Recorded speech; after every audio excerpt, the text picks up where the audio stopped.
भारत को जोड़ने की जरूरत क्यों आन पड़ी? बीजेपी कह रही है प्रायश्चित यात्रा है, जो जाति और धर्म के आधार पर आपने देश के कई बंटवारे किए, प्रायश्चित यात्रा ये राहुल गांधी निकाल रहे हैं, उनको रीलॉन्च करने के लिए ये यात्रा है। जमीन पर आप लोग टिक नहीं पा रहे हैं, इसीलिए कोशिश है कि लोगों के बीच में उनको उतारा जाए। संजय, देखिए, भारतीय जनता पार्टी के नेताओं ने जिस प्रकार से प्रतिक्रिया जाहिर की है भारत जोड़ो यात्रा के खिलाफ, इससे स्पष्ट है कि बीजेपी के लोगों में हड़कंप मच गया है, वो बहुत परेशान है। भारत जोड़ो यात्रा किसी नकारात्मक पॉलिटिक्स या नकारात्मक राजनीति की उपज नहीं है, बल्कि एक सकारात्मक राजनीति या सामाजिक कार्यक्रम या एक आंदोलन के तौर पर शुरू किया जा रहा है। और मैं मानता हूं और मैं बहुत ठोक के कह रहा हूं कि एक ऐतिहासिक कार्यक्रम है, जिसके जरिए एक सामाजिक परिवर्तन की लहर तैयार होगी और उसके बाद एक सांस्कृतिक एकता के सूत्र में फिर से हिंदुस्तान को बांधने का कार्यक्रम होगा। पिछले 8 वर्षों से बीजेपी की सरकार है दिल्ली में और नरेंद्र मोदी जी प्रधानमंत्री हैं और कई राज्यों में भी धीरे धीरे इन लोगों ने या तो चुनाव जीत के अपनी सरकार बनाई या फिर जो विपक्ष की सरकारें थी उसको तोड़ फोड़ करके हमारे विधायकों को खरीद फरोख्त करके अपनी सरकार बनाई। जब से इनकी सरकारें आई हैं या सरकार आई है, तब से हिंदुस्तान में 3 प्रमुख समस्याएं निकल के आई हैं। पहली समस्या जो है आर्थिक विषमता। आर्थिक विषमता मतलब महंगाई बहुत तेजी से बढ़ी है। हालांकि सरकार से जुड़े जो बीजेपी के सांसद हैं, जो मंत्रीगण हैं, वो तो कहते हैं महंगाई है ही नहीं कहीं। मैं तो बताना चाहूंगा कि 2021 में हमारे यहाँ जो इन्फ्लेशन का रेट था वो 4.23 था और अप्रैल 2022 में ये बढ़कर के 7.79 हो चुका है। और ये हम नहीं कह रहे हैं, कंज्यूमर अफेयर्स डिपार्टमेंट का वेबसाइट कह रहा है, यानी भारत सरकार खुद कह रही है। महंगाई बढ़ी है। आटा 20 रुपए था, 40 रुपए हो गया। दूध 30 रुपए था, 62 रुपए हो गया।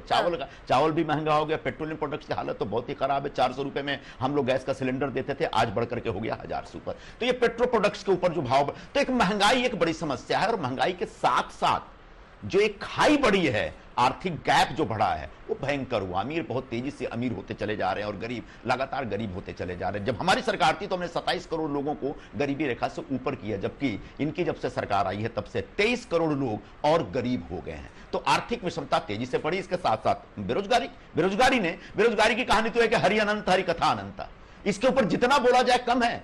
खुद एक केंद्रीय मंत्री ने संसद में बयान दिया है कि पिछले 8 वर्षों में, एक सवाल के जवाब में कहा कि पिछले 8 वर्षों में 22 करोड़ लोगों ने रोजगार मांगे।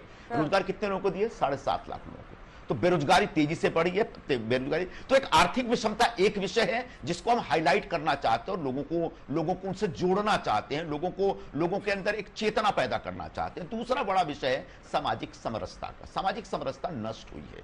जब से प्रधानमंत्री नरेंद्र मोदी सत्ता में आए, तब से भारतीय जनता पार्टी ने एक सामाजिक और सांप्रदायिक सद्भाव जो था हमारा, उसको पूरी तरह से नष्ट कर दिया है।